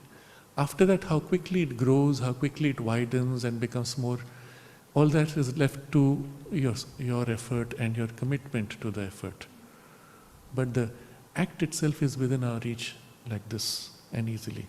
And all this which we are reading now, which would happen much more directly, starts happening now. So my emphasis is on this continuity, that it's all accessible in a continuum now from where we are. And the second is, it's not difficult, because it's the deepest truth of your being. For you to align to your deepest truth is easier than for you to warp and distort yourself into that which is not true, isn't it? Obviously. Except that requires conscious alignment, whereas the warping is just part of an old habit. So initially the alignment needs some effort of awareness, and during that period it starts easily. The rest of the time it may not happen or it may not be easy. Don't worry. Catch that time, catch those 5 minutes of the day and cling to that without letting go. And you'll find through those 5 minutes, the link that is built from the other side will creep into the rest of the day. And then maybe you'll have another 5 minutes and another 5 minutes. The rest doesn't matter. But the starting point is easy. There's a continuum. All this is accessible now from where we are, and the first contact is easy within our reach as we are, with minimal effort. These two things I keep emphasizing throughout this part of the study.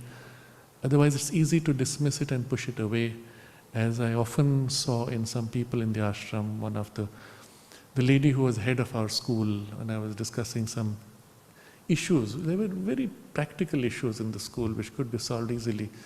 Just, what to do, that is human nature. We have to wait for the supermind, and one day when the supermind reveals itself, everything will be solved. Okay, you can wait forever if you do that. So, it reveals Satchitananda.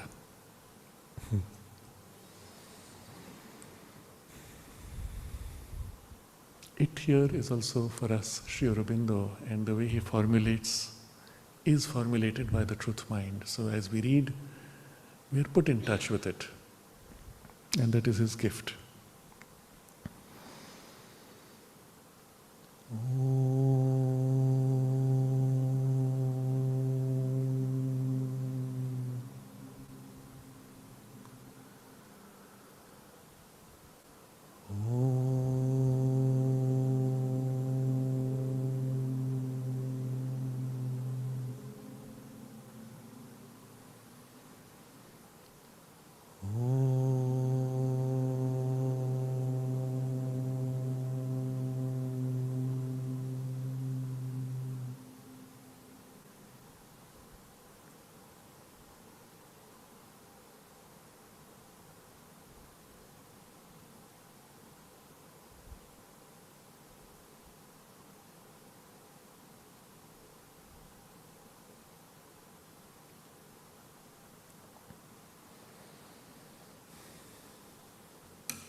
Something amazing today. There is